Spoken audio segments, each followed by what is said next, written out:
pessoal, boa tarde. Estamos aqui com o professor Carlos Augusto Monteiro. Eu vou abrir a entrevista da gente contando uma historinha para vocês. O Carlos Augusto Monteiro é hoje professor emérito da Faculdade de Saúde Pública da USP. Durante décadas, ele foi muito respeitado na área dele, a epidemiologia nutricional, por causa de um trabalho pioneiro no Brasil com desnutrição infantil. Mas aí, a partir de 2019, ele foi virando assim outra coisa. Ele promoveu uma explosão poderosa e luminosa que passou a influenciar no mundo inteiro a maneira como a ciência estuda a coisa mais importante da vida da gente, a alimentação. E mais, ele mostrou que a alimentação, em quase todo mundo, está ficando toda errada, porque o tipo de comida mais consumida em vários lugares está causando doença nas pessoas. E mais ainda, ele acabou mostrando que isso é culpa das grandes companhias da indústria alimentícia. E onde é que está o pulo do gato da hipótese científica dele? Porque a gente, intuitivamente, sempre soube mais ou menos o que é uma comida trash, que o saquinho de Cheetos não é a mesma coisa que uma fruta. O que aconteceu é o seguinte, aqui no Brasil, a partir da sala dele, ele fez uma proposta assim: se os alimentos deixassem de ser analisados pelo valor nutricional, como está todo mundo acostumado a fazer, e passarem a ser estudados pelo grau de processamento, o que acontece? Nessas, ele criou uma classificação chamada nova. É como se fosse assim uma régua que começa com os alimentos in natura e chega até a palavra que ele criou, que revolucionou a área de conhecimento dele, os ultraprocessados. Daqui a pouco ele vai explicar melhor para a gente o que é esse palavrão. O Carlos Monteiro é o inventor desse termo, cada vez mais usado no planeta. E ele hoje é um dos cientistas brasileiros mais influentes e reconhecidos pelo mundo afora, por causa da mídia internacional, que não para de escrever sobre esse achado dele e sobre as consequências desse achado dele, e também porque a ciência mundial não para de tirar do forno mais e mais pesquisas que vão mostrando os efeitos devastadores dos ultraprocessados no corpo humano. Eles vão sendo associados a mais e mais e mais tipos de doença. Hoje ele está aqui para contar para a gente como é que foi a jornada dessa hipótese científica revolucionária que nasceu no Brasil, portanto, bem longe dos centros riquíssimos de pesquisa pelo mundo, como ela causou uma confusão dos diabos, porque a indústria alimentícia tentou, de todas as formas, desacreditá-la. Eu queria agradecer muito a presença do professor Carlos Monteiro. Foi um golpe de sorte a gente conseguir trazê-lo hoje aqui, porque ele tem uma agenda hoje de prêmio Nobel. A gente fez um perfil dele na Piauí, e eu lembro que para conseguir marcar a primeira entrevista com ele foi assim uma travessia no deserto. Foi uma coisa de sentar no asfalto e falar... E aí, eu queria fazer uma primeira pergunta meio turbinadona, aquela pergunta comentário, uma pergunta ultraprocessada.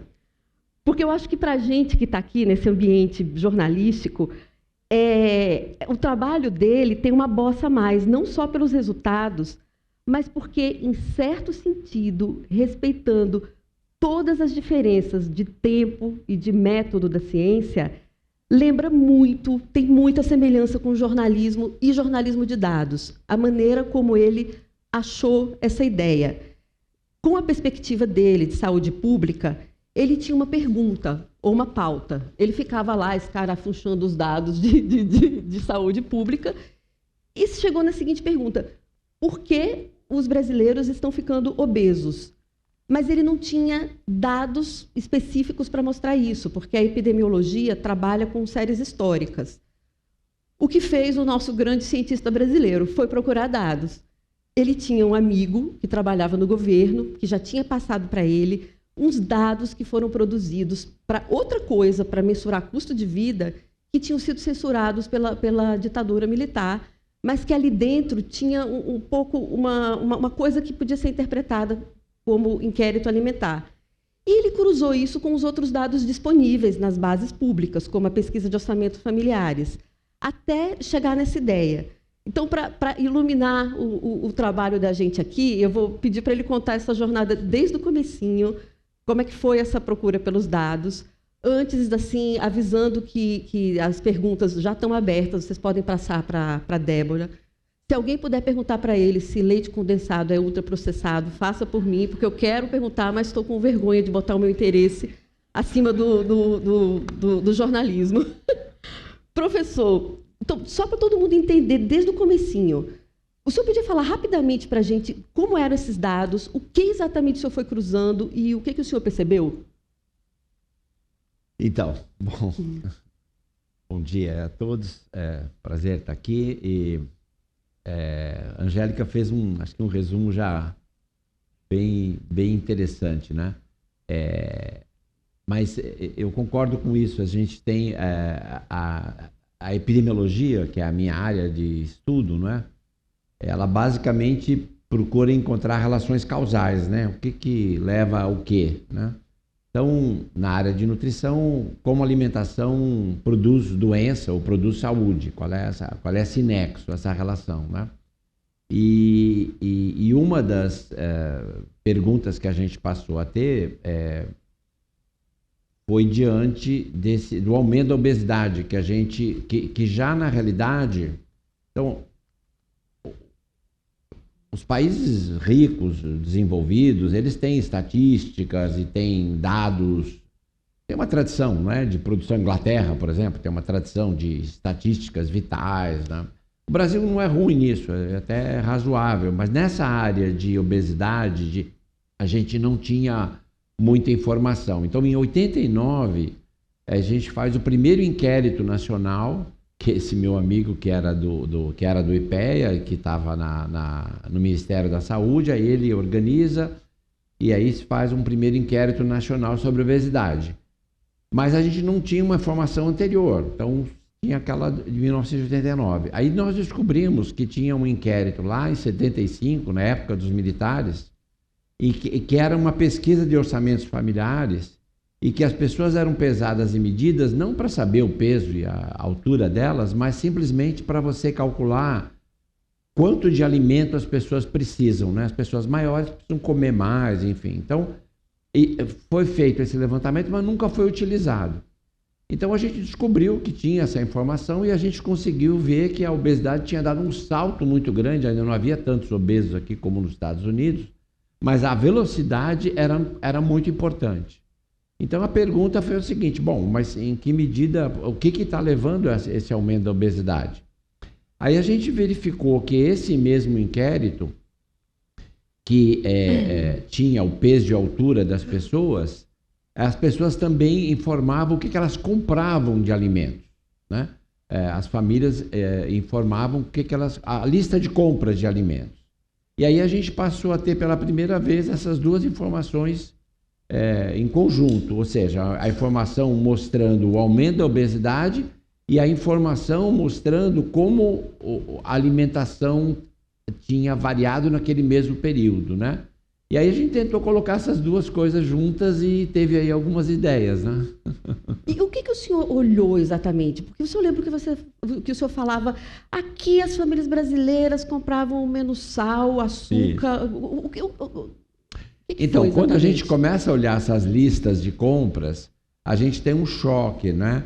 Porque a gente começa a ver que a principal, que chamava mais atenção, né? Você põe a coluna aqui de 75, a de 89, enfim, e aí a gente olhava, a primeira coisa era o sal. Não, o sal, as pessoas compram muito menos sal agora, né? Quilos por pessoa, tal, caiu muito. Açúcar também, o óleo também. E essas eram alimentos que a gente falou, poxa, mas são os alimentos que são problemáticos, né? O sal, açúcar, a gordura, e ao mesmo tempo, talvez tivesse sido bom se eles tivessem diminuído mesmo, não é? Então, esse foi um primeiro... E para o cientista, né? Quando você tem uma hipótese e os teus dados começam a mostrar uma outra coisa, é onde você tem onde você está no caminho certo, porque aí talvez você possa descobrir alguma coisa diferente. E aconteceu isso, a gente olhou, viu que as pessoas realmente estavam comprando menos sal, açúcar e gordura, mas ao mesmo tempo a gente viu que o total das compras alimentares não tinha menos sal, menos gordura e menos açúcar, tinha mais. Então, mas então o sal, o açúcar e a gordura, a pessoa não está colocando na sua comida, né? E aí a gente verificou que havia alguns produtos, esses sim, compensavam, mais do que compensavam, a redução na compra de sal, gordura e açúcar. Porque esse sal, essa gordura e o açúcar estavam nesses produtos, né? E que produtos eram esses? Eram biscoitos, eram macarrão instantâneo, era lasanha congelada, eram refrigerantes, eram sobremesas industrializadas, né? E aí a gente começou, bom, mas e como é que a gente chama essas coisas todas, né? Porque do ponto de vista tradicional da classificação, você tinha aí coisas que eram baseadas em carboidratos, outras em gorduras, outras em proteína. Então eles não tinham uma unidade do ponto de vista de nutrientes, mas eles tinham uma unidade do ponto de vista de processo. Eles eram todos produtos prontos para consumo, você não precisa cozinhar, preparar essas coisas, né? E eles têm uma quantidade muito grande de gordura, de sal, de açúcar, né? Então, aí a gente acabou chamando de alimentos ultraprocessados bem mais para frente, né? Porque e aí a gente percebeu isso, que a gente foi um pouco mais em detalhe. Das pessoas não só estão comprando menos sal, açúcar e gordura, mas também menos arroz e feijão, que é a alimentação básica do brasileiro, né? E aí a gente começou a ver, não, as pessoas estão cozinhando menos, elas estão comendo menos alimentos preparados nas cozinhas, né? E comendo mais alimentos preparados nas fábricas, né? Então, essa, aparentemente, é a grande diferença que a gente tem, e que corresponde a esse período de aumento da obesidade, né? Enfim, aí a gente começou a pensar que a gente precisaria fazer uma classificação, não a tradicional. O IBGE, na verdade, a gente sempre trabalha muito com o IBGE, né? No nosso núcleo. E nós fazíamos os relatórios para eles usando a classificação tradicional deles, né? Onde a gente tinha lá, por exemplo, um grupo de cereais, onde entrava o arroz, entrava o pão de forma, entrava... Enfim, era a classificação que eles usavam. E a gente chegou a fazer algumas dessas, né? Mas a gente chegou um momento e falou assim, a gente quer fazer um pouco diferente, né? E quando a gente começou a fazer um pouco diferente, a gente começou a conseguir entender a explicação para aquele aumento da obesidade. Porque esses alimentos prontos para consumo, que são feitos por essas indústrias, eles não saciam, né? É diferente do arroz e feijão. A pessoa come as calorias que ela precisa comer e ela continua com fome. E, na realidade, isso não é vamos dizer assim, não é uma coincidência, esse é um plano deliberado, né? Então, o alimento ultraprocessado, ele é um alimento que tem duas características. Primeiro, ele é extremamente lucrativo, né? Porque você faz ele com commodities, né? Você faz ele com óleo de palma, óleo de soja, amido de milho, proteína da soja, né? Então, são ingredientes de muito baixo custo e eles não saciam como saciam os alimentos de verdade. Então, a indústria ganha duas vezes, né? Porque ela consegue fazer um produto... Pega um macarrão instantâneo, por exemplo, né? O custo é baixíssimo, né? É um custo, é quase zero o custo de ingredientes, né? Só que a pessoa paga como se estivesse comprando macarrão. Ela paga o preço que paga quando ela come o alimento de verdade. Agora, professor, voltando só um pouquinho, porque daqui a pouco a gente explora mais o que é esse bicho ruim, ultraprocessado. Na classificação nova, explica pra gente o que é essa reguinha. Alimentos in natura, alimentos não sei o quê, alimentos... Só para o conceito básico ficar bem explicadinho aqui. Então, assim, a gente viu o seguinte, que os alimentos... Você tinha esse grupo, que era meio estranho, que ninguém chamava nada ainda, enfim, que a gente deu esse nome de ultraprocessado, e tinha o arroz e feijão aqui, né, tranquilo aqui no alimento natural, que é o alimento que é produzido na natureza. E o que você faz com o arroz? Quase todos os alimentos são processados. Veja, o arroz é processado. Né? Você não pega o arroz do campo e leva para a sua cozinha. Né? Alguém pega aquele arroz, seca aquele arroz, embala aquele arroz. Isso é um processamento. Mas é o que a gente chama de processamento mínimo. Esse é o primeiro grupo. Né? O arroz, o feijão, a carne, o leite, a batata, as verduras. Alguns não são processados, tipo as verduras, por exemplo, e outros são minimamente processados. Esse é o primeiro grupo. Né? O quarto grupo eu já falei qual que é. Agora tem mais dois aqui interessantes. Né? Que é o segundo grupo, é o de ingredientes culinários. Então, isso também foi uma revolução que a gente fez, porque nas pirâmides alimentares, né, essas tradicionais da alimentação saudável, o sal, o açúcar e a gordura fica lá no topo da pirâmide. É uma coisa que você deve usar de vez em quando, coisa assim. Só que a gente se deu conta assim, não, se você consumir arroz, feijão, verdura, você precisa de sal, gordura e mesmo açúcar, né? Alguns alimentos você vai fazer algumas preparações que vão açúcar. Então, a gente criou esse outro grupo, que é o dos ingredientes culinários, que é o grupo 2. E aí a gente percebeu, esse foi o último desenvolvimento, que além do grupo 1, que é o natura e minimamente processado, o ingrediente culinário e ultraprocessado, tinha um no meio ali. Esse no meio, o que é? Esse é um alimento processado tradicional. Esse é o queijo, esse é o pão, esse é a conserva. Né? Esses são os alimentos que a gente processados que a gente consome há séculos, há milênios. Né? Então, aí a gente fechou a classificação, que são os 4 grupos. Né? E o que a gente vê é que uma alimentação saudável, ela é feita do grupo 1, base é o grupo 1, não pode ser o grupo 2 e o 3, tem que ser o grupo 1, tem que ser o alimento natural, mas com o grupo 2, porque você tem que preparar esses alimentos, tem que transformar ele em refeições, em coisas gostosas que você vai consumir, e o processado, que ele vai complementar. Então, a alimentação saudável é grupo 1 mais 2 e 3. E o grupo 4 a gente não precisa dele. Né? Só que, como você falou, esse grupo 4, por exemplo, é 60% das calorias nos Estados Unidos e na Inglaterra. Quer dizer, países inteiros que hoje não comem isso que vocês chamam muito também de comida de verdade. Exato, que a comida nesses países, a maior parte das calorias que as pessoas consomem é feita nas fábricas. São de produtos feitos nas fábricas, não são mais feitos na cozinha. Né?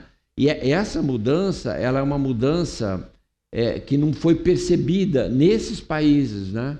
Então você tem, por exemplo, nos Estados Unidos, eu tenho hoje 44% da população obesa. Para cada 2 americanos, um é obeso e o outro está bem próximo já de ser obeso. Então, eles não perceberam isso. Porque em algum momento nos Estados Unidos as pessoas comiam comida de verdade. A gente não sabe exatamente quando, porque você não tem essas estatísticas muito antigas, né? Mas nos Estados Unidos, como em outros países, as pessoas comiam, enfim, comida de verdade, né? Comiam os alimentos como uma parte dos processados. Esse processo foi muito depois da Segunda Guerra Mundial, né? Na verdade, depois da Segunda Guerra Mundial é que a indústria de ultraprocessados começa a se desenvolver, né? Primeiro nesses países, passa a dominar o sistema alimentar. E o que a gente vê hoje, na realidade, é que essas mesmas indústrias, onde elas estão? Estão na Ásia, na África, na América Latina, porque os mercados nesses países estão saturados, né? E tem uma coisa que o senhor também estava me explicando. Quando a gente fala, que o professor até chamou a atenção que não tem um nome para isso no Brasil, né? O máximo que tem eram as avós da gente falando, para de comer porcaria. Mas a comida trecheira, junk food, não tem uma expressão típica aqui, né? E o senhor estava me explicando a diferença exata entre a comida trecheira e o ultraprocessado, que no fundo é uma coisa muito sofisticada, né? Nos Estados Unidos, até hoje, algumas pessoas, alguns jornalistas assim perguntam, mas qual a diferença do junk food e ultraprocessado, né? Então, assim, primeira diferença é o seguinte, o junk food não tem definição. É um termo coloquial, que não existe uma definição, então você não vai encontrar nenhum estudo sobre junk food. Por quê? Porque não tem definição, né? Mas ele está associado a uma coisa mal feita. A uma coisa mal feita, uma coisa não padronizada, uma coisa que tem mesmo às vezes contaminada, às vezes se confunde comida de rua, por exemplo, né? As frituras ali na rua, as pessoas fazendo aquilo sem higiene. Então, é uma coisa, é um termo que se usa para má qualidade, né? E o alimento ultraprocessado na realidade, ele é uma tecnologia poderosíssima, né? Porque ele pega um macarrão instantâneo, por exemplo, você vê, quer dizer, como é que você transforma aquele óleo de palma e ele vira uma coisa que parece um macarrão, né? A questão dos sabores, por exemplo. Então, esses produtos ultraprocessados, eles têm uma característica que todos eles têm, os aditivos que eles não estão ali para preservar o alimento, porque em geral os alimentos têm uma vida longa por si, porque eles não têm alimento, né? Uhum. Então eles duram muito tempo.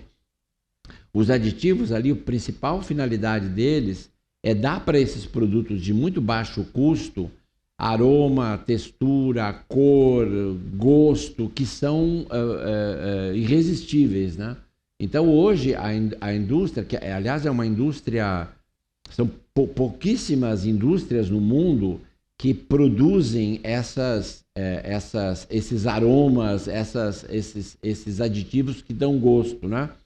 Aliás, tem uma coisa interessante, eu vi recentemente, um dirigente dessa indústria de tabaco, lá nos anos 60, 70, e ele dizia assim, a minha indústria é uma indústria de aromas. A gente não produz tabaco, a gente produz aromas que conquistam as pessoas e viciam as pessoas nesses aromas, né? E aí tem uma coisa muito interessante, que é assim, quando começa o tabaco a reduzir o consumo por conta da saúde pública e da regulação que você passa a ter, a Philip Morris e outras empresas, o que elas fazem? Elas começam a investir nos ultraprocessados.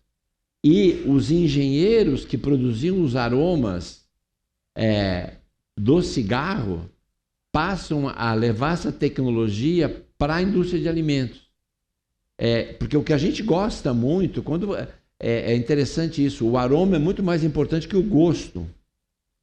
Você gosta das coisas pelo aroma. A gente tem muito mais sensores que identificam aromas do que gosto. E eles levaram essa tecnologia. Então, quando você tem você pega um chocolate desse, um Kit Kat, por exemplo, vocês tiveram já a chance de comer isso e tal. É bom o negócio. É bom. Agora, emendando ele é trash, né? No sentido que é péssimo para a saúde, mas você não vai achar ele ruim. E por que você não acha ele ruim? Porque você consegue sintetizar esses aditivos, esses aromas, que dão para ele uma coisa muito parecida com o chocolate mesmo, que é o chocolate que você gosta, né?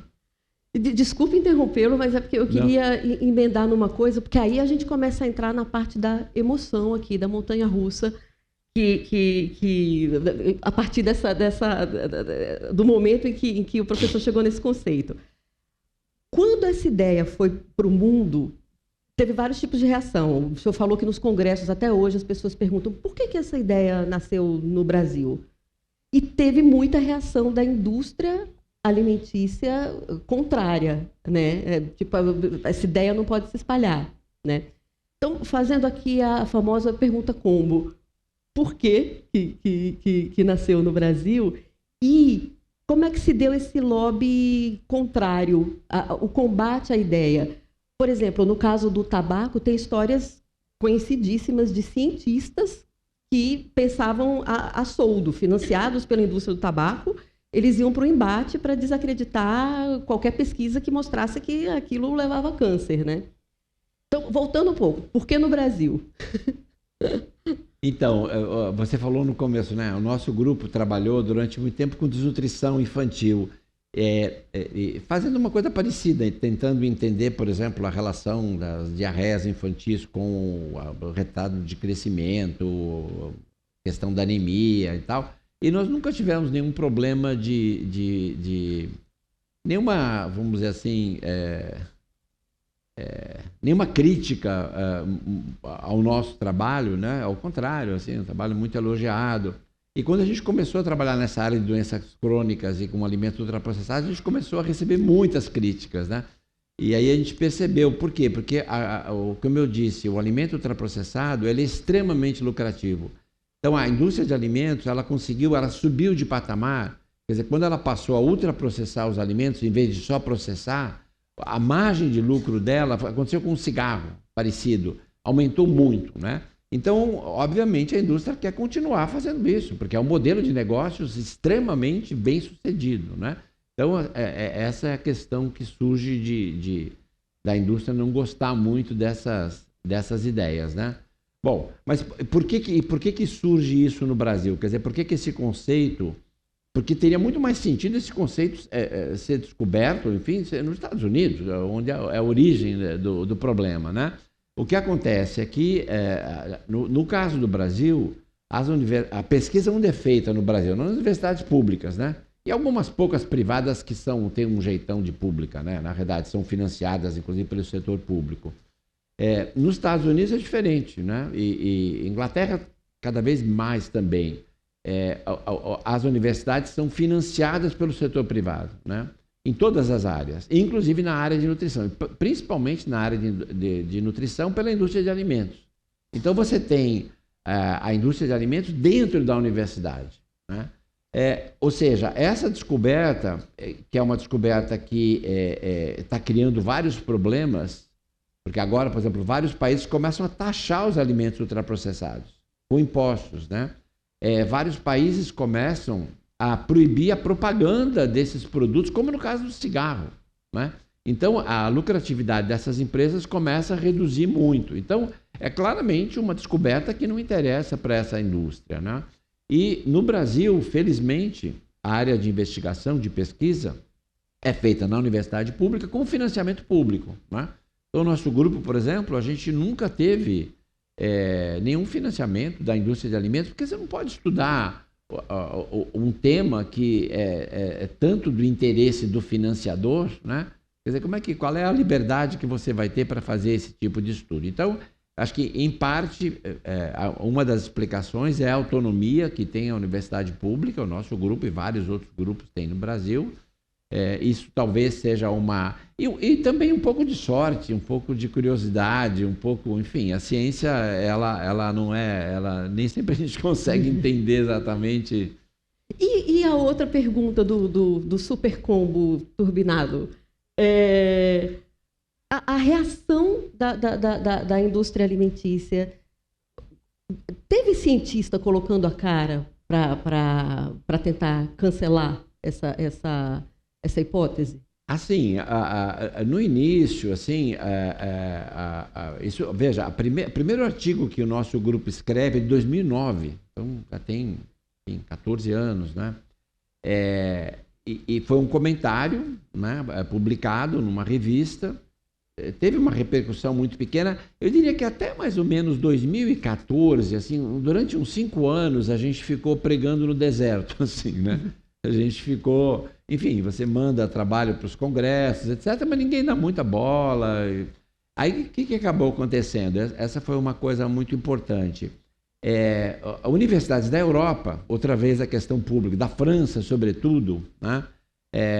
Um grupo da França se interessou muito nessas hipóteses que a gente estava trazendo. Tem uma de leite condensado ótima aqui. Então, esses grupos, porque assim, para você estudar, porque aí a gente não falou disso ainda, né? O alimento ultraprocessado, o jeito que ele é feito, ele é o que a gente chama de intrinsecamente problemático. Porque, você imagina, um alimento que não sacia, não é? Um alimento que tem esses ingredientes de baixo custo, que não tem, enfim, Os nutrientes que você precisa, ele tem um potencial de criar doença. Mas para você demonstrar isso, você tem que fazer um estudo que a gente chama de estudo longitudinal. Então, você tem que pegar 10 mil, 20, 30 mil pessoas, acompanhá-las durante 5 anos, no mínimo 10 anos, e você verificar, em função da alimentação dela, quais são as doenças que ela vem a desenvolver ou não. Nós não tínhamos essa informação aqui, nós não tínhamos um estudo desse tipo, porque você precisa começar antes, né? A França tinha, a Inglaterra tinha, a Espanha tinha, os Estados Unidos tinha, vários países tinham, mas na França eles começam a fazer o primeiro estudo e começam a ver que as nossas hipóteses se confirmavam. As mulheres tinham mais câncer de mama, as pessoas tinham mais doença cardiovascular, tinham mais diabetes, mais recentemente tem doenças mentais, depressão. Isso é uma área super interessante de pesquisa agora, porque esses aditivos que você tem nesses ultraprocessados, eles comprometem o microbioma, né? As bactérias que a gente tem no intestino, e a gente hoje sabe que essas bactérias têm uma função importantíssima em relação a produzir substâncias que vão até o cérebro e tem um eixo cérebro-intestino que é muito importante, enfim. E com essas descobertas todas, aí sim você começa a ter a hipótese sendo levada mais a sério, né? E se confirmando. Então, hoje a gente tem toda essa perspectiva de regulação, de imposto, de proibição de publicidade, em função de que as evidências hoje ainda não estão no nível que estão no caso do tabaco, mas estão muito próximas.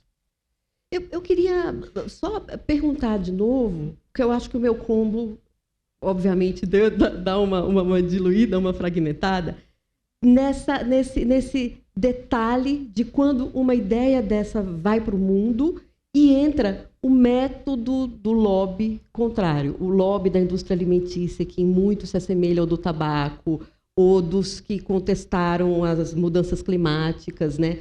E como é que funciona isso na própria ciência? O senhor estava me falando que tem 2 tipos de cientistas que até hoje se opõem, né? Então, a gente vê 2 tipos de reação. As primeiras reações foram alguns professores aposentados, em geral, pessoas que perderam também que já não estão mais na ativa, né? Não estão trabalhando mais, mas viram consultores dessas indústrias de alimentos, né? Então, tem alguns, 3 ou 4 desses assim, que começaram a escrever comentários, cartas, etc., criticando essas ideias que a gente estava trazendo, ideias novas, né? E aí, claramente, eles são pessoas pagas mesmo, né? Eles são os mercadores da dúvida, né? Eles são pagos para levantar dúvidas e aí são vários tipos de dúvidas e desonestos mesmo. É uma argumentação desonesta. A outra reação que você tem é o establishment, né? Porque quando você tem uma quebra de paradigma, você propõe uma nova explicação para alguma coisa, você tem os pesquisadores que desenvolveram o paradigma anterior. E eles se aferram àquele paradigma anterior, né? É natural isso. Então você acaba tendo um debate também, e que esse é totalmente legítimo, né? Que são as pessoas que acreditam que o paradigma anterior é mais do que suficiente, não é necessário esse novo paradigma, e começam a tentar interpretar toda a evidência nova, dizendo, não, isso aqui a gente já conseguiu explicar, você não precisa disso, né? Mas aí é um debate interessante, esse é o que a gente gosta de fazer, né? Professor, e uma outra coisa, o senhor, como o senhor vê a sua profissão pela lente da saúde pública? O senhor é um cara da taxação, que chega e fala, não adianta ficar enchendo o saco do cara que vai no supermercado comprar Cheetos e comprar Coca-Cola. A gente resolve isso na coletividade taxando. Agora, inclusive, a taxação de ultraprocessados, este conceito que, mais uma vez, saiu da salinha do professor, quase entrou na reforma tributária, acabou saindo ali, mas ainda está em discussão, né? Por que é a taxação que resolve? Então, porque essa questão, e esse é o que torna o ultraprocessado muito problemático, porque, como eu disse, ele basicamente, é uma tecnologia de redução de custo, né? Que é uma tecnologia que há 50 anos atrás a ciência não permitia fazer. Você não tinha, por exemplo, esses aditivos, você não conseguia ter esses aromatizantes. Hoje você tem no mercado. Então, você tem a condição de reduzir o custo, né? A hora que você consegue reduzir o custo, você faz duas coisas. Você consegue cobrar esse alimento, vender esse alimento por um preço menor que o alimento de verdade, né? Você pega o macarrão instantâneo, outra vez, né? Ele acaba tem um custo menor, tem a praticidade, a conveniência, né, que você tem, e com isso as pessoas, o que as pessoas levam em conta para a decisão de compra de um alimento?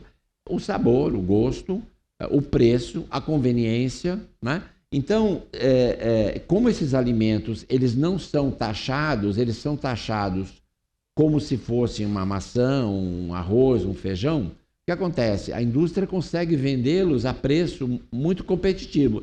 Se você coloca, como no caso do cigarro, se você coloca, ou a bebida alcoólica, né? Se você coloca um imposto seletivo nesse produto, aquela vantagem que a indústria tem, ela perde, ela já não consegue vender aquilo tão barato, né? Agora, isso é só uma das soluções, né? Porque a publicidade eu acho que é extremamente importante, porque vários ultraprocessados, eles não são mais baratos, eles são mais caros, né? Toma um refrigerante, por exemplo, vê o custo de uma latinha de refrigerante e você compara com o leite. Obviamente que o leite tem um custo muito maior, né? Para você fazer o leite, você precisa comprar o leite de um agricultor, você precisa produzir esse leite.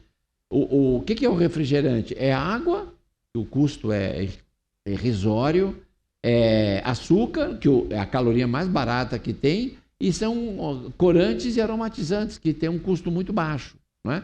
Então, se você não tiver um imposto seletivo, o que a indústria consegue fazer? Ela faz isso, ela faz essas embalagens enormes de refrigerantes, e aí sim o custo começa a ficar muito baixo, né? Você não compra 5 litros de leite, tá certo? Mas você pode comprar 5 litros de um refrigerante, né? Uhum. Gente, muita pergunta aqui, muita pergunta legal, não vai dar tempo, então eu estou deixando aqui de lado as que o professor acabou já respondendo. Tem muita coisa, assim, muita pergunta. Tem uma aqui. Qual é o papel, é da Gabriela da Costa, qual é o papel de educarmos as crianças sobre alimentação saudável? O que o senhor acha dessas iniciativas no Rio de Janeiro e Niterói para proibir a venda de ultraprocessados em escolas? Isso é uma coisa bem bacana, porque assim, a sociedade civil brasileira ela é muito ativa, né? É muito ativa. Esse exemplo de Niterói é incrível, assim, eu acompanhei esse exemplo. Eles conseguiram fazer com que as escolas, né, de Niterói e agora do Rio de Janeiro também, né, com a Câmara dos Vereadores, porque é complicado isso, que a regulação depende sempre da aprovação da instância política, né? Acontece o seguinte, no Congresso, nas câmaras de vereadores, etc., você tem os interesses econômicos, né? Os deputados, vereadores, eles são eleitos, eles fazem campanhas, eles recebem doações, etc. Então, mas se a sociedade civil se organiza, e o que eles conseguiram fazer isso em Niterói, eles conseguiram fazer isso, regular a questão das cantinas, do alimento que vende nas cantinas, da alimentação escolar, né? Que o Brasil tem um programa muito interessante de alimentação escolar. Então, se avançou bastante em relação a isso, e a gente gostaria muito que esse exemplo de Niterói e do Rio de Janeiro agora se espalhasse em todos os municípios do Brasil. Porque eu falei, o imposto é uma coisa, né? A gente nunca vai conseguir um imposto sobre o ultraprocessado no nível que tem do cigarro. Vai ser muito difícil, né? Mas se você tem um pouco de imposto, se você restringe a publicidade, por exemplo, para crianças, né? Se na escola você considera que a escola é um ambiente que tem que ser protegido, o ultraprocessado não pode estar lá dentro da escola, né? Pode estar vendendo lá fora da escola, mas na escola não pode ter ultraprocessado, né? Então, são várias ações que podem ser feitas e elas dependem muito da sociedade civil, né? Organizada. E a gente conseguiu, esse exemplo de Niterói é fantástico. Tem 4 perguntas aqui que pincelam um pouco qual é o papel do Estado, qual é o papel do governo nisso. Eu queria emendar nisso em outro momento altamente emocionante, digamos assim, dessa jornada, desse conceito, que foi o Guia Alimentar, de 2014. Eu queria que o senhor explicasse para as pessoas o que é o Guia Alimentar, para que ele serve, como ele foi recepcionado no mundo e por que ele causou tanta confusão, especialmente no governo Bolsonaro. É verdade. Então, porque assim, eu falei, em 2009 a gente fez esse primeiro artigo, aí nós vivemos a classificação nova. Aí a gente começou a fazer as pesquisas para relacionar a alimentação com a saúde. Aí outras universidades no mundo começaram a fazer pesquisas parecidas. E aí em 2012, na realidade, né, o Ministério da Saúde resolve revisar um guia alimentar que existia já, um guia razoável que existia antes desse 2014.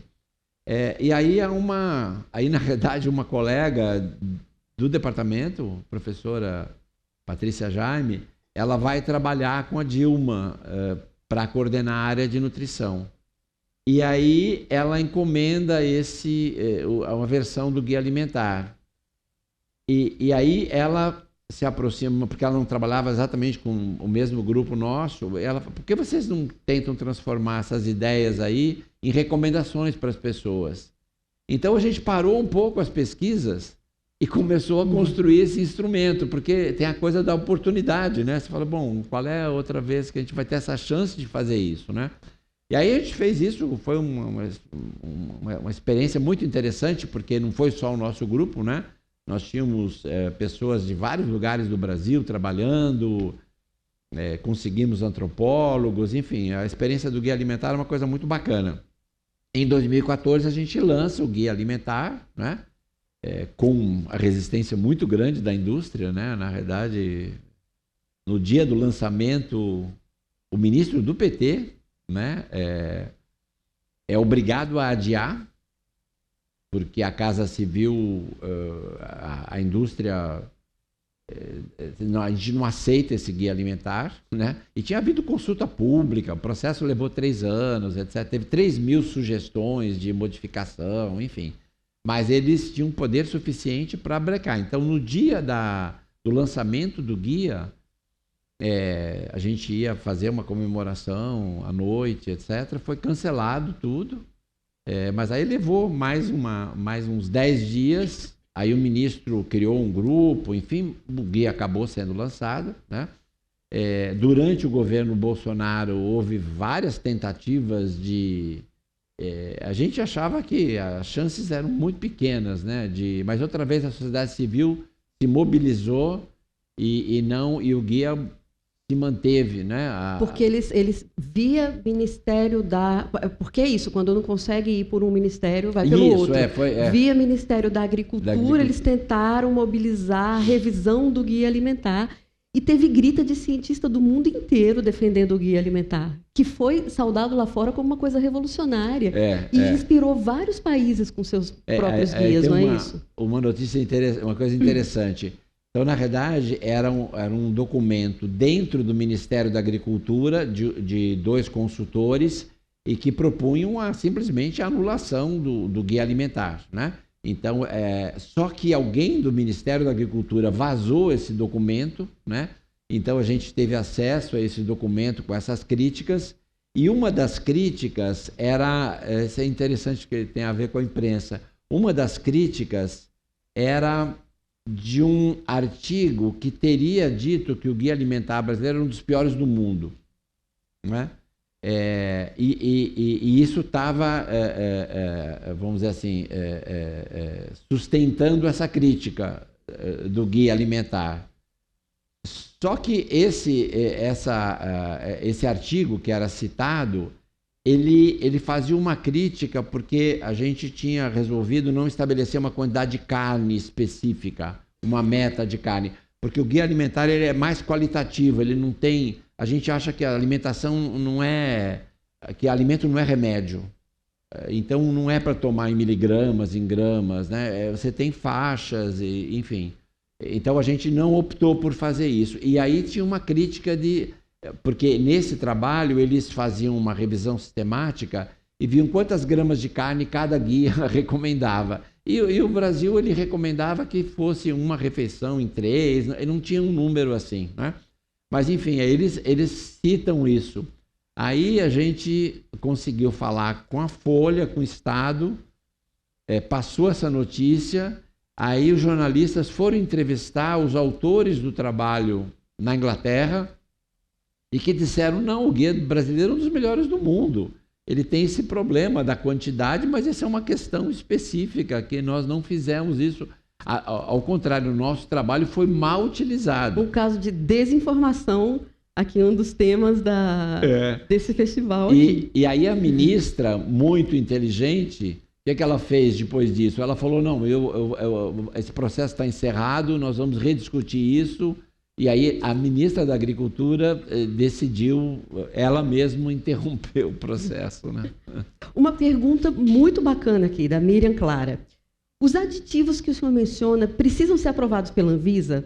O senhor acredita na Anvisa? Como ficam as agências reguladoras dos demais países? Porque é uma questão mesmo, né? O negócio é tão ruim como é que está na gôndola, né? Não, essa questão dos aditivos ela é crucial. Isso, na realidade, começa com o Reagan nos Estados Unidos. Os Estados Unidos têm o FDA, que é uma das melhores agências, era uma das melhores agências regulatórias, tipo uma Anvisa lá, né? E todos os países, inclusive, seguiam os Estados Unidos, porque eles eram tão rigorosos que aí você seguia aquele mesmo processo. O que eles conseguiram na época do Reagan foi desregulamentar o FDA.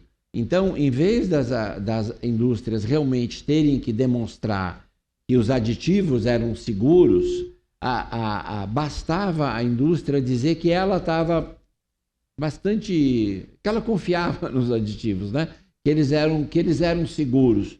E que ela tinha, se fosse necessário, ela apresentaria os dados, etc. Mas eles deixaram, inclusive, de ser necessário apresentar as pesquisas de inocuidade desses aditivos, né? E o que é pior é que, na realidade, então, em vez de, como eu falei, hoje a indústria de aditivos ela é muito mais complicada, porque antes os aditivos, você tinha medo que o aditivo podia dar câncer. Então você fazia um teste toxicológico com animais para ver se ele não era cancerígeno, né? Mas hoje, o que os aditivos fazem? Eles fazem você comer mais do que você precisa, né? Então, é outro tipo de avaliação que você tem que fazer em relação aos aditivos. E essa não é feita.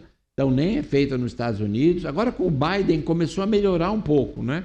Eles começaram a melhorar um pouco e agora a Califórnia agora tirou, inclusive, vários corantes que estavam sendo utilizados, eles foram proibidos e o FDA começa agora com o governo do Biden, ele começa a recuperar um pouco essa capacidade que ele tinha de regular. A Anvisa, assim, ela tem muito poucas condições de dar conta da demanda que ela tem, né? Mas tem técnicos bons na Anvisa, né? O problema é que a Anvisa, a nomeação dos diretores é feita pelo presidente da República, né? Então a gente teve algumas trocas de diretores na Anvisa no governo Bolsonaro muito complicadas, né? E agora a gente espera que, enfim, mas eles têm mandatos, né? Então, na realidade, você é uma agência que tem... Mas é uma agência importante e os técnicos da Anvisa são muito competentes. Uma outra pergunta muito boa aqui. Existe a justificativa de que o consumo de ultraprocessados cresceu por causa da desigualdade social, já que muitos desses produtos são mais baratos. O senhor concorda com essa visão? Então, isso é interessante. Essa visão nos Estados Unidos é perfeita. Nos Estados Unidos, as pessoas, Inglaterra também, as pessoas mais pobres são as que mais consomem ultraprocessados. No Brasil é exatamente o oposto, né? Por quê? Porque nós consumimos essa entrada do ultraprocessado aqui é mais recente, né? Tem uma ideia, eu falei 60% das calorias nos Estados Unidos é de ultraprocessado, no Brasil é 20%. É um terço disso, né? E quem consome mais ultraprocessado no Brasil? São as pessoas mais ricas, não são as pessoas mais pobres. Agora, isso está mudando muito rapidamente. Por quê? Porque a indústria está conseguindo reduzir o preço de ultraprocessados pela questão da escala, e hoje você começa a ter o que eles chamam de uma linha C e D de ultraprocessado, né? É o sorvete super trash, o chocolate super trash, e que aí tem preços menores. Então, assim, por isso que é muito importante a regulação e o imposto agora, porque a indústria está exatamente nesse momento de conseguir reduzir o preço. Então, aquilo que ainda não é um grande problema, né? Porque quando o ultraprocessado começa a custar muito mais barato do que o alimento de verdade, realmente você cria um problema num país com as desigualdades que a gente tem no Brasil, que é terrível, né?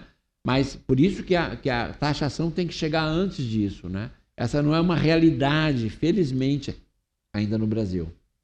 Tem muita pergunta prática aqui, das pessoas querendo saber mais o que é como reconhecer. Mas antes de chegar lá, depois a gente podia encerrar fazendo um bate-bola bem rápido aqui. Tem 4 PS com leite condensado aqui. Mas é o seguinte, uma pergunta que eu queria fazer. Qual foi a importância da imprensa, principalmente a imprensa internacional, nisso que o senhor chama sempre de disputa de narrativas? A indústria querendo derrubar essa hipótese científica e a imprensa. Não, a imprensa, porque tem isso também, né? Na ciência, a ciência, enfim, como outras coisas, ela está concentrada nesses países mais ricos, mais influentes, né? Então, se a sua hipótese, se a sua teoria, ela não é considerada nos Estados Unidos, na Inglaterra, na Europa, não vai dar certo, né? Então, foi muito importante, assim, a imprensa internacional, né? O Guardian é um desses jornais incríveis que tem uma pegada assim de jornalismo mais investigativo e tal, e eles fizeram várias matérias interessantes, inclusive cobrando desses pesquisadores ligados à indústria a questão dos conflitos de interesse, né? Agora na Inglaterra, por exemplo, teve uma movimentação assim desse tipo. Para você ter uma ideia, o Washington Post, por exemplo, agora ele está fazendo uma série de matérias, inclusive de denúncia, que uma das coisas mais chocantes que eu vi é a indústria contratar os blogueiros, os influenciadores, e que são médicos e nutricionistas, e que produzem matérias preparadas pelas indústrias. Agora, recentemente, o aspartame, ele entrou na lista de uma categoria de aditivo, né, que poderia ter um efeito cancerígeno. Então, a indústria que utiliza muito o aspartame ficou em pânico, né, porque isso significa que vendas vão cair, etc. O que eles fizeram? Eles conseguiram que esses influenciadores passassem a divulgar notícias criticando essa determinação da OMS de considerar o aspartame com potencial cancerígeno, né? Com matérias totalmente prontas, né? Então, essas matérias são feitas pela indústria e são plantadas ali, e essas pessoas não sequer referem que aquilo é financiado, que aquilo é uma matéria paga. E aí o FDA começou a trabalhar nisso agora e começou a mandar. Por quê? Porque o Washington Post fez uma matéria sobre isso, denunciando esses famosos influenciadores, dizendo que eles estavam recebendo recursos, que eles não estavam sequer informando o leitor que aquilo estava sendo financiado, e o FDA agora está exigindo que eles se retratem e que reconheçam isso e tal. Então, outra coisa importante do Washington Post é que assim, o Guia Alimentar Americano, que está sendo discutido agora para 2025, 2030, ele tem uma das questões que foram estabelecidas a priori, se deveria haver uma recomendação para evitar alimentos ultraprocessados. E o Washington Post está fazendo um trabalho super interessante divulgando as pessoas que fazem parte do comitê, etc., divulgando as reuniões que têm acontecido, ou seja, a imprensa ali prestando atenção no que está acontecendo. Isso faz com que os membros da comissão saibam que as pessoas estão olhando o que eles estão fazendo, né? Muita pergunta aqui que dá para resumir. Como é que eu reconheço um ultraprocessado? Como é que a gente reconhece? No supermercado? Então, quando isso foi interessante, porque a gente desenvolveu a classificação, como eu falei, para fazer pesquisa. Então, aí você tem critérios de ultraprocessamento que a gente utiliza quando você está fazendo um trabalho de investigação. Mas para as pessoas... então, por exemplo, uma coisa importantíssima do ultraprocessado é que ele não tem alimento. Na verdade, a gente não deveria nem chamar de alimento, porque ele é uma formulação de substâncias que você retira do alimento, né? Amido, proteína, gordura, porque o alimento é mais do que esses nutrientes, né? O alimento é uma estrutura inteligente, né? Na verdade, o alimento é um pacote de compostos químicos inteligente desenvolvido na natureza. É uma coisa assim, é uma coisa muito próxima da complexidade da vida, né? A nutrição é a vida, né? É você utilizar os alimentos para produzir vida. Mas isso é muito complicado para você falar para um consumidor, veja se tem a matriz do alimento, ele não vai ter essa informação. Então, o que a gente tem? Por lei, todos os alimentos comercializados no Brasil tem que ter uma lista de ingredientes. Essa lista de ingredientes, ela traz do primeiro até o último, em ordem de quantidade, o que tem naquele produto, né? E a orientação que o Guia Alimentar dá é o seguinte: olha a lista de ingredientes. Se na lista de ingredientes você tiver coisas que você tem na sua cozinha, tá certo? Então, cebola, alho, óleo, açúcar, sal, carne. Se são essas as coisas, esse não é um alimento ultraprocessado. Pode ter açúcar, pode ter sal, né? Mas ele não vai ter xarope de frutose, ele não vai ter gordura hidrogenada, ele não vai ter isolado proteico, ele não vai ter corante de caramelo, ele não vai ter aroma, sabor de picanha, né? Que é o que você tem, né, num salgadinho. Aroma, sabor de picanha, isso. E ele é um aroma sintetizado idêntico ao aroma que dá o aroma da picanha, né? Então, essa é a forma de reconhecer um ultraprocessado. Se na lista de ingredientes você tiver ingredientes que você não tem na sua cozinha, né? Ou até que você não pode fazer um alimento que você não pode fazer na sua cozinha. Você não consegue fazer aquilo. Você não consegue fazer macarrão instantâneo. Aliás, outro dia eu vi num dessas redes sociais uma pessoa tentando fazer um macarrão instantâneo. Então, assim, ela leva umas 15 horas, mais ou menos, era um tecnólogo de alimentos e tal. E aí ele fala, não, eu não consigo fazer, não adianta, não tem jeito, né? E uma das grandes discussões é como comunicar isso no rótulo, né? E como é que é essa discussão? De novo, do ponto de vista de algum tipo de regulação ali. Então, a gente conseguiu, vocês devem ter visto já, né, nos mercados, é só olhar a lupa ali da Anvisa, não era exatamente aquilo que a gente queria, mas é uma coisa que já está na linha importante. Então, hoje no Brasil, se você tiver uma quantidade muito grande de açúcar, ou de sódio, ou de gordura saturada no alimento, você já tem uma advertência ali para o consumidor, né? Isso não quer dizer que ele é ultraprocessado, mas é quase certeza que ele é ultraprocessado. A maioria dos ultraprocessados tem esse excesso de gordura, de sal e de açúcar. Então, isso é uma coisa importante. O que se discute hoje é a ideia de que a gente tenha, além desses nutrientes, a gente tenha ou uma advertência de que o alimento é ultraprocessado, ou se isso não for viável, que tenha uma advertência de que esse alimento ele contém corantes ou aromatizantes artificiais, né? Ou seja, que a cor que aquele produto tem, aquele salgadinho, aroma picanha, não tem picanha.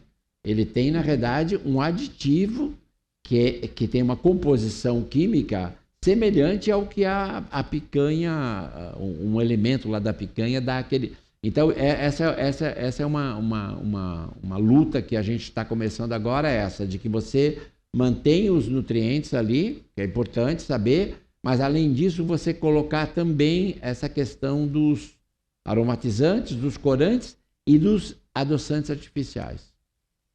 Professor, tem 5 perguntas de gente querendo saber como é a sua dieta pessoal. O pessoal está querendo saber se o senhor toma uma Coca-Colinha de vez em quando, assim, escondido da madrugada. Não, mas veja, essa é uma coisa super importante, porque nós estamos falando de publicidade. É incrível, assim, a capacidade do marketing, hoje o marketing neuronal, né, que tem, ele cria uma situação de que você estaria fazendo, que você tem que fazer um sacrifício para não tomar Coca-Cola. Então, você cria uma necessidade, não é? Você cria uma necessidade, você cria um glamour, inclusive, não é? Então, na realidade, eu não sinto falta nenhuma de refrigerante, quer dizer, eu nunca tive essa sorte, né? Acho que não fui, porque na verdade o refrigerante ele é feito para viciar, né? Ele tem uma composição, a Coca-Cola claramente, assim, você tem a cafeína, é uma coisa viciante, né? Então, na realidade, veja, então, como é que é a minha dieta, por exemplo? Porque você falou, quando eu tenho que comer um chocolate, em vez de comer um Kit Kat, ou melhor, em vez de comer 10 barrinhas de Kit Kat, eu como um pedacinho de Lindt, entendeu? Que é um chocolate de verdade, que é um chocolate que tem chocolate mesmo, né?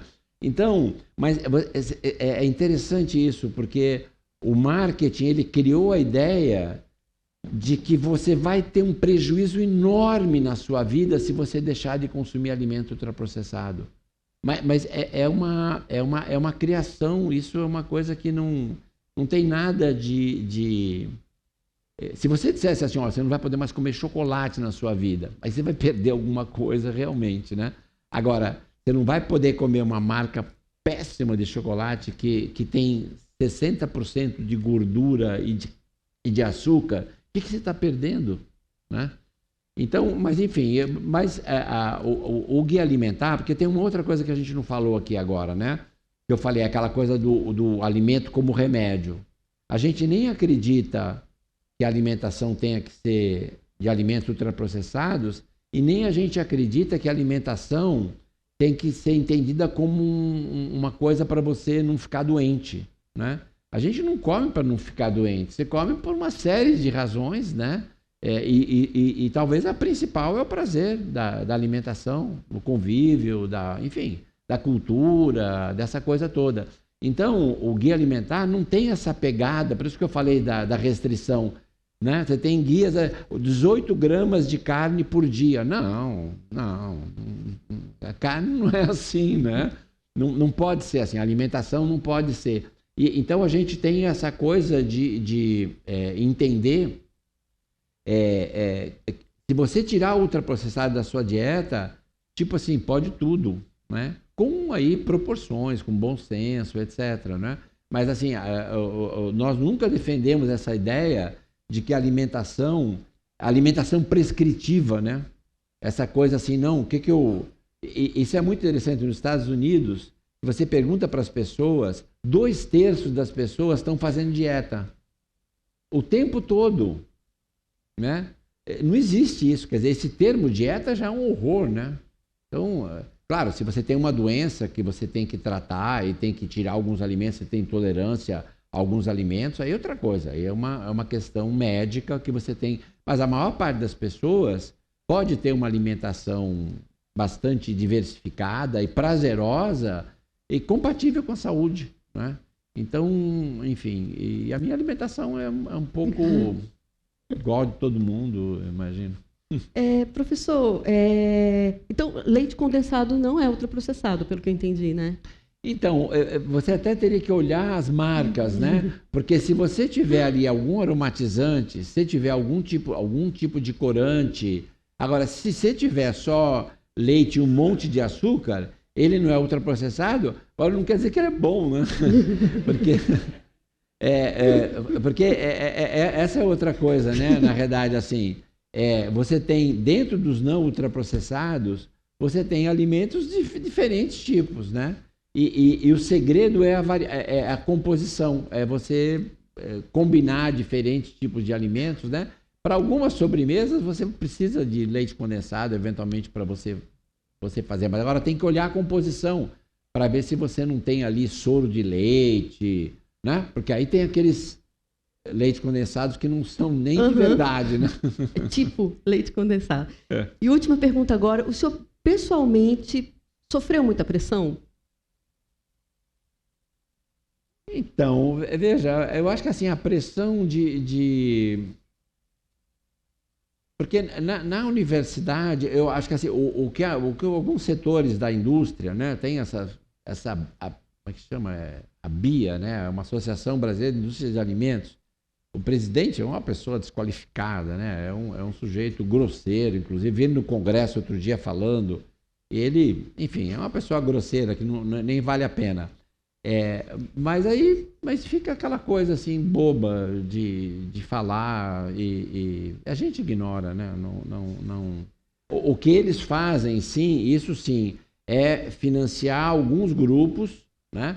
Alguns pesquisadores que são menos, enfim, cuidadosos ou que são menos corretos, né?